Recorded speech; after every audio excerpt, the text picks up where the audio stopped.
Earlier today, you heard who stood out to Steve Atwater throughout today's practice. But now let's send it over to Ryan Edwards and Benjamin Allbright to learn who caught their eye throughout day 6 of Broncos training camp. I actually kind of want to start at the end and then work our way back, because the end, you got to see a pretty cool little setup. It was midfield, so the 50-yard line, 45 seconds, down 4 in the fourth quarter. Had to score a touchdown to win the game. Both second team, which started, and first team offense ended up coming through. It was pretty cool. I like it. Kind of a memento situation as we tell the story back to front on this this training camp. But yeah, it was great there to see at the end the offense in hurry-up mode and really kind of making it work. You saw the second team went first, and you saw the obvious mismatch. Alberto on Devontae Bosby. There's a height mismatch there, and they exploited it. They went right to it. They identified it right off the bat. O goes up in the end zone. Jump ball comes down with a touchdown.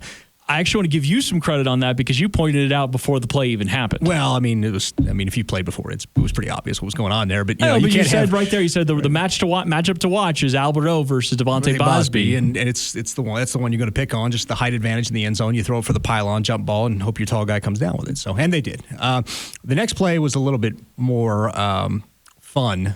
In terms of football fun, it wasn't just an exploited matchup. It was a guy going out there and making a play, and it's Jerry Jeudy to the corner. Drew Lock put it on a frozen rope right to him, hit him right in the hands. Jeudy hangs on, takes it similar spot, but not the same play, not a curl jump ball there. It was an actual reception. I thought both of them were great. It was good to see the offense end on a high note like that.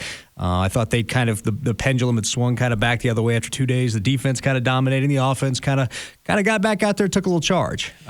Chippy in practice a little bit today, too. A little chirpy and chippy. It was chirpy and chippy, and there are definitely a lot of things to talk about in that. You had Isaac Yadam and Tim Patrick kind of going at it with a little bit of verbal there. But you kind of like that. You kind of like both sides kind of boxing on each other. I thought Drew Lock had a very consistent day, whether it was team was 7-on-7. They had a couple of red zone periods there. They also had a practice coming out of their own end zone, which was pretty good. But I thought Drew Lock just very even today. No mistakes, no big miscues. Had a batted pass there late by McTelvin Agim, but otherwise I thought Drew Lock had one of his most consistent days. Yeah, the batted ball there at the end, that was one to note. There were a few plays here or there where I thought the ball placement or the decision on where the ball should have gone could have been a little bit tighter. But overall, the pendulum, like I said, seems to be swinging back to the offenses, figuring the defense back out and going from there. A couple of injury notes today that a little concerning. Todd Davis, we don't have the full extent of that yet, but he was favoring that left leg. And KJ Hamler, going to be out a couple of weeks. So... yeah, we have to keep track of that. And of course, if those injuries and what they mean, I think for the wide receiver room right now, you get an opportunity to see maybe a little more Tyree Cleveland. Kendall Hinton made a really big catch today during that late series. I kind of want to see what some of these young guys look like, because you may not get a chance to when the season happens. Todd Davis, though, that's one to keep an eye on, because the next guy up is Josie Jewell. But I will say that Justin Sternad had a fantastic day all over the place, played a ton with second team. He had an opportunity to make some big tackles in the hole. He had a really nice pop on Bellamy late in practice. He stood him up in the hole. And then he also, very next play in coverage on Jake Butt on a shallow cross, he was kind of flying all over the field. And one of the things you love about Justin Sternad, when healthy, he kind of has the requisite speed at the inside linebacker position to cover these tight ends, as well as we can see, some very good instincts in tackling.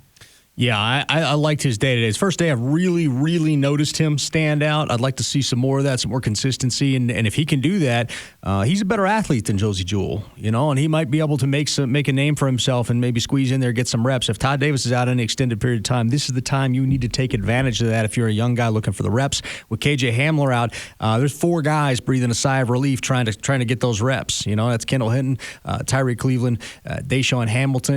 It's just one of those situations where you've got to take advantage of that, because you're a bottom of the roster guy. You got to get in there and try to steal those reps. Yeah, Deshaun had a nice day. Probably his best day of camp so far. Made some nice catches, deep passes that he was able to haul in. Fred Brown was the fourth name. Sorry. No, that's right. They have some names. There's quite a few options, and that's one of the beauties of this wide receiver room is it is pretty deep. Tyree Cleveland has made the most of his opportunities. You've tweeted about that. But yeah, I want to give a little shout out to Deshaun Hamilton. I thought he had a good day. Vic made it a point to mention Tyree Cleveland today, by the way, in the presser. Just getting a text there from our very own Brandon Cristal on that. So it's Tyree's a guy that he's looked pretty good out there. He had one real glaring drop right there in the hurry up portion, right after I'd gotten done talking him up to the media, and then everybody's looking at me funny. But it's legitimately his only drop that I can remember. It's his only drop from camp that I can recall. So he's looked pretty good out there, and I keep saying it. The Broncos drafted 3 receivers this year, not 2. All eyes have been on Judy and Hamler, but keep your eye on Tyree Cleveland. Once again, a little bit of shifting there at the center position because we keep watching that. Patrick Moore's got the early snaps. He got more snaps today. Had a little bit of a rough day out there. I don't know how many more times they're going to go back to Patrick Morris. Lloyd Cushenberry continues to get worked in. It feels like the momentum is swinging if he keeps playing well. Yeah, Schlotman and Cushenberry, it's their job to duke it out for. Patrick Morris should not be in the mix for this, especially after today. You can see it. He's overmatched. He's jumpy at times. He's just better at guard, which is, he got some reps there yesterday, I think, and he had some pretty solid reps at guard. Just not as good at center. Spraying the ball high on some of the snaps, false starting. How do you false start as a center? Really not his day. So I would suggest that Schlotman and Cushenberry is where that center position's coming down to. Morris has been in the mix long enough. But there's some optimism about Cushenberry and Schlotman in that because they've actually both played pretty well. I feel like Cushenberry continues to improve, and Schlotman's been just kind of the steady Eddie guy throughout the entire process. Based on what I've seen so far, I'm fine with either one of them. Yep. I'd like Lloyd Cushenberry as the young guy, the heir apparent to win it, but Schlotman has looked pretty good as well. For more coverage of Broncos training camp, make sure you check out Broncos Country tonight, weeknights from 7 to 11 on KOA News Radio. Now back to you, Alexis. Well, thanks so much, guys. That is all the time we have for this edition of Training Camp tonight. But be sure to join us tomorrow for Training Camp Live at 9:15 in the morning as 2013 NFL MVP, Super Bowl 50 champion, and one of the greatest quarterbacks to ever play the game, Peyton Manning, joins Steve Atwater to detail what he sees on Day 7. If you miss any of the live show, be sure to join us right here on Training Camp tonight for all the best moments. We'll see you then.